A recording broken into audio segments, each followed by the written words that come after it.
Olá, galera! Bem-vindos ao nosso canal ICE Vida Nova para mais um estudo de jovens.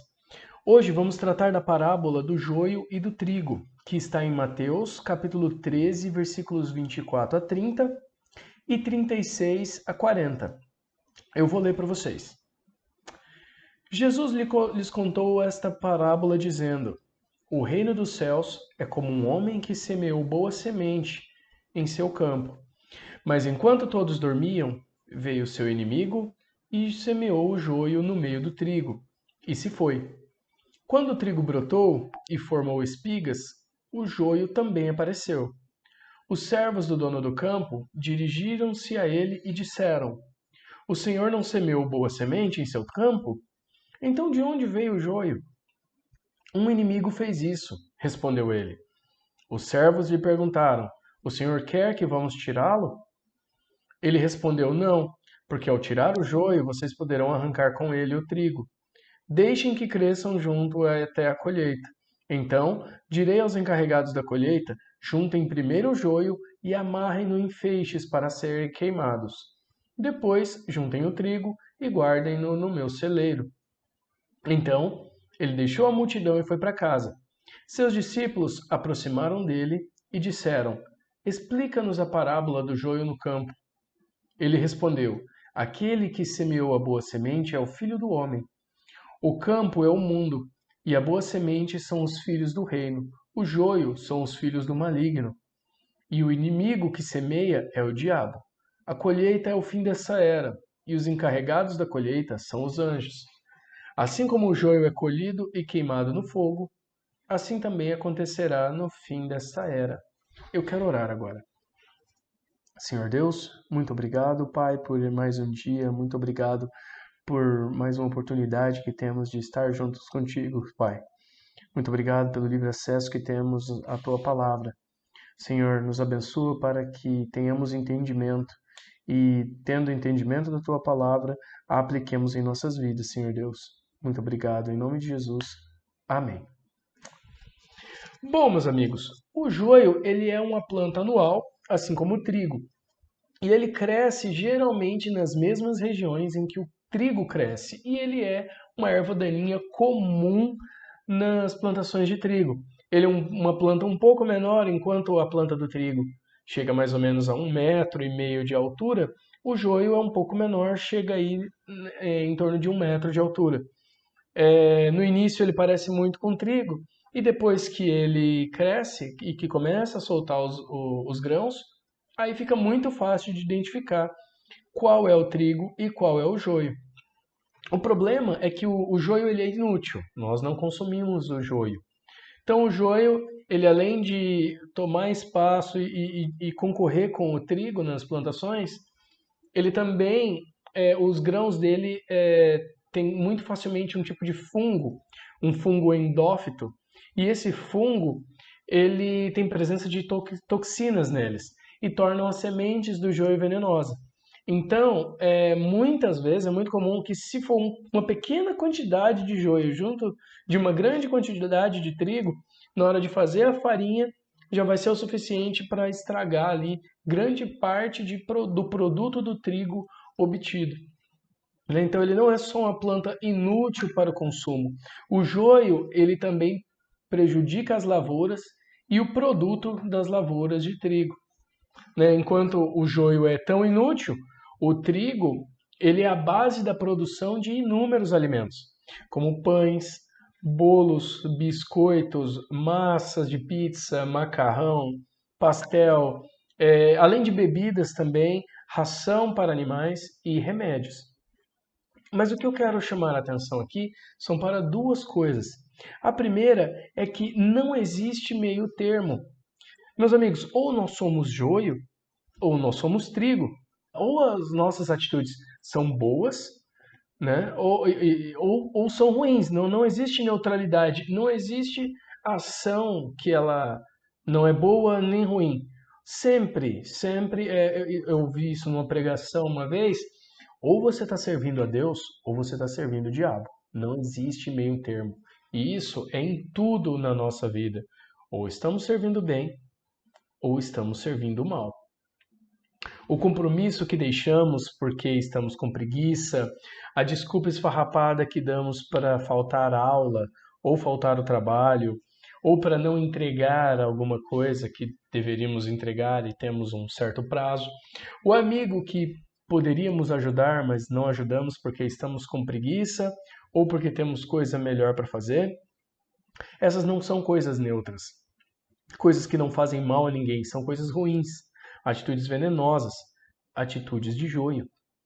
A falta de tempo que eu afirmo não ter para buscar a Deus, mas eu gasto horas em redes sociais, gasto horas em jogos online, gasto horas em passeio ou gasto horas assistindo TV e jogos de futebol. São atitudes de joio. As fofocas, as mentirinhas, as coisas que fazemos quando achamos que ninguém está vendo, são todas atitudes de joio. A preguiça que eu tenho de estudar e depois a inveja que eu tenho de quem estudou. A preguiça que eu tenho de trabalhar e a inveja que eu tenho de quem está trabalhando certo no dia a dia e também dentro das igrejas. São todas atitudes de joio. Aquelas coisas que a gente faz quando ninguém está vendo ou quando a gente acha que ninguém está vendo, são todas atitudes de joio, atitudes ruins, atitudes de erva daninha. Mas aí a gente pensa, poxa, mas todo mundo faz isso. É verdade, todos fazem isso, né? Porque todos nascemos ruins, todos nascemos maus, é algo que vem da nossa natureza, todos pecaram e por isso dependem da graça de Deus, né? Mas ainda existem aqueles que não só fazem essas atitudes, mas ainda fazem coisas piores. Eles são corruptos, eles são violentos, e a corrupção e a violência, ainda muitas vezes, ou na maioria das vezes, é feita contra aqueles que são mais fracos, aqueles que não têm como se defender. E aí eu tenho uma novidade para você. Esses corruptos e violentos são tão ruins e são tão joio quanto você ou quanto eu, que é apenas orgulhoso, é apenas fofoqueiro, é apenas preguiçoso. Mas quem é o orgulhoso e o preguiçoso é tão erva daninha quanto o violento e o corrupto. Você pode até ser o joio mais bonitinho, mas ainda é joio, ainda vai ser tratado como joio, vai ter o futuro do joio, que é ser arrancado, jogado fora. Não vai te livrar do destino de joio, ser um joio mais feio ou um joio mais bonito. Todos nascemos nesse time, mas permanecer nesse time, galera, é uma escolha de cada um. E é o segundo ponto que eu quero enfatizar. É que você não consegue virar trigo sozinho. Não interessa o quão legal você tente ser. Uma planta de joio sempre será joio, a não ser que algo maior, algo miraculoso, algo sem precedente venha acontecer. E de fato aconteceu.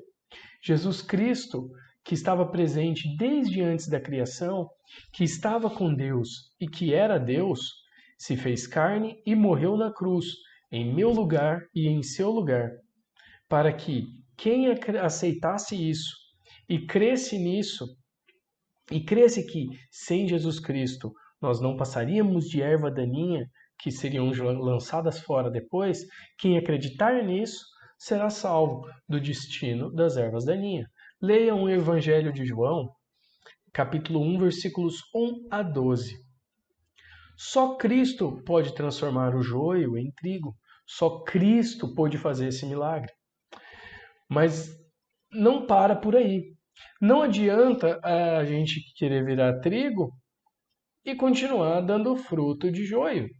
Não é para isso. Quando a gente vira trigo, a gente recebe uma tarefa, que é produzir frutos de trigo.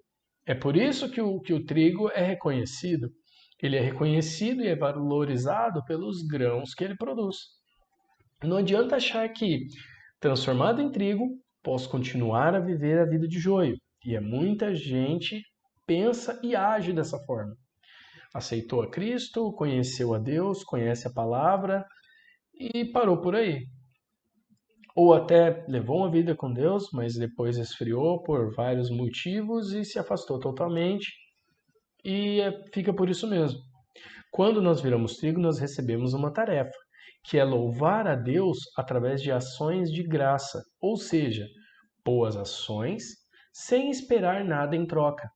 Não adianta eu ser bonzinho dentro de casa, não adianta eu ser bonzinho com a minha mãe, não adianta eu ser bonzinho com meu pai, isso é apenas uma obrigação, né? A gente vive numa sociedade, e numa sociedade eu tenho que viver de maneira civilizada ali no meu núcleo social. Então isso não é vantagem nenhuma. Boas ações é algo além, é algo que realmente eu quero fazer a diferença. Quero colocar a minha vida para fazer a diferença diante de Deus e, inevitavelmente, afetar o mundo dessa forma. Isso são ações de graça, são realmente boas ações para quem não pode fazer nada em troca e para quem não vai fazer nada em troca dessas ações. É por isso que não adianta fazer boas ações sendo joio, porque aí você está tentando comprar, você está tentando fazer algo para receber algo em troca. E para isso, para Deus, isso não vale nada. Ele primeiro nos dá algo que nós não podemos pagar, que é a salvação, para que aí, da mesma forma, nós temos que dar algo ao mundo, nós temos que dar algo ao próximo todos os dias, que sem esperar que algo seja dado em troca para nós. O trigo, o alimento que o trigo produz, a bebida que o trigo produz, o remédio que o trigo produz, a ração que o trigo produz, tudo isso vai suprir pessoas boas e pessoas ruins. Vai suprir bandidos e mocinhos. O trigo ele não pode fazer acepção disso, ele não pode escolher, fazer acepção de pessoas tipo, vou alimentar fulano e alimentar cicrano. Não. O trigo ele produz o alimento para ser consumido. Nós temos que fazer boas obras, sem esperar que venha algo em troca para nós. É isso que Deus espera de nós. E sejamos sinceros, na concepção humana, se é bandido é mocinho, funciona mais ou menos assim. Se é contra mim, então é bandido. Então, para a gente, boa parte do mundo, a gente já considera bandido. Então, mais um motivo de não interessa, faça suas boas ações. Mas antes, seja trigo. Não adianta boa ação enquanto você ainda é um joio. E para concluir, não interessa o quão bonitinho você acha que é a sua planta de joio. Se você não entregar sua vida a Cristo, se você não se tornar trigo, você levará o mesmo destino, você sofrerá o mesmo destino de todas as ervas daninhas. Você é inútil, você será arrancado e será lançado fora. Mas também não interessa o quão feia é a sua planta de joio, quão terríveis possam ser os pecados que você já cometeu, a violência que você já cometeu, a corrupção que você já cometeu. Não interessa o quão feio, o quão horrível. Jesus pode te transformar em trigo. E Ele quer te transformar em trigo. E Ele vai te transformar em trigo. Basta que você creia nele. E queira ter atitudes de trigo daí para frente. E se você já aceitou a Cristo e já virou trigo, cuidado com os frutos que você anda produzindo. Óbvio que todos continuam pecando, mas é obrigação do trigo, ou seja, é obrigação da pessoa que já foi salva, que já entregou a vida a Cristo e conhece a palavra de Deus, é obrigação que nós lutemos contra a nossa natureza pecaminosa. É obrigação que a gente busque sempre fazer o certo. E todos os dias busquemos o perdão de Deus para os nossos pecados, para as nossas falhas e continuamos todo dia pedindo para que Ele nos ajude a acreditar nele. E por isso é hoje, galera. Não se esqueçam de curtir o nosso canal e ativar o sininho para receber as novidades. Até mais!